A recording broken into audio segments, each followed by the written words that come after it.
ಕೈ ಮನೆಯಲ್ಲಿ ನಿಲ್ಲದ ಸಿಎಂ ಕುರ್ಚಿ ಕಾಳಗ. ನನಗೆ ಆಸೆ ಇದೆ, ದುರಾಸೆ ಇಲ್ಲ ಎಂದ ಎಂಬಿ ಪಾಟೀಲ್. ಡಿಕೆಶಿಗೆ ಉತ್ತರ ಕರ್ನಾಟಕದ ನಾಯಕರ ಪೈಪೋಟಿ.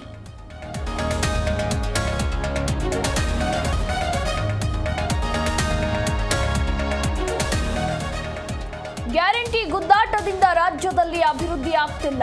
ಹಿಮಾಚಲ ಪ್ರದೇಶದಂತೆ ಕರ್ನಾಟಕ ದಿವಾಳಿ ಆಗುತ್ತೆ.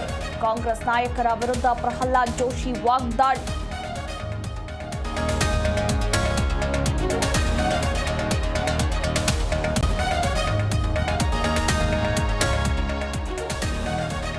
ಕಮಲಾ ಹ್ಯಾರಿಸ್ ಭೇಟಿಗೆ ಅಮೆರಿಕ ಹಾರಲಿರುವ ಡಿಕೆಶಿ. ಕುಟುಂಬ ಸಮೇತ ಇಂದು ರಾತ್ರಿ ಪ್ರಯಾಣ.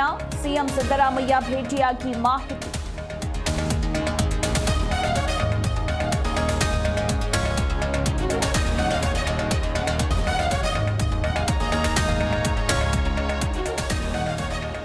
ನಾಳೆಗೆ ನಟ ದರ್ಶನ್ 13 ದಿನಗಳ ಕಸ್ಟಡಿ ಅಂತ್ಯ. ಬಳ್ಳಾರಿ ಜೈಲಿಂದಲೇ ನಾಳೆ ಕೋರ್ಟ್ ವಿಚಾರಣೆಗೆ ಹಾಜರು.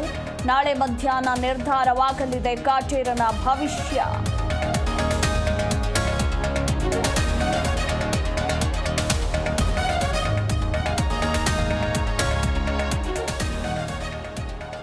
ಆರ್ಕೆಸ್ಟ್ರಾ ಹೆಸರಿನಲ್ಲಿ ನಾಚ್ ನಾಚ್ ನಂಗನಾಚ್. ಗಣೇಶೋತ್ಸವ ಜಾತ್ರೆ ಸಮಾರಂಭದಲ್ಲಿ ಅರೆಬರೆ ಬೆತ್ತಲೆ ಡ್ಯಾನ್ಸ್. ತುಮಕೂರಿನ ವಕೀಲ ರಂಗರಾಜು ಎಂಬುವವರಿಂದ ದೂರು.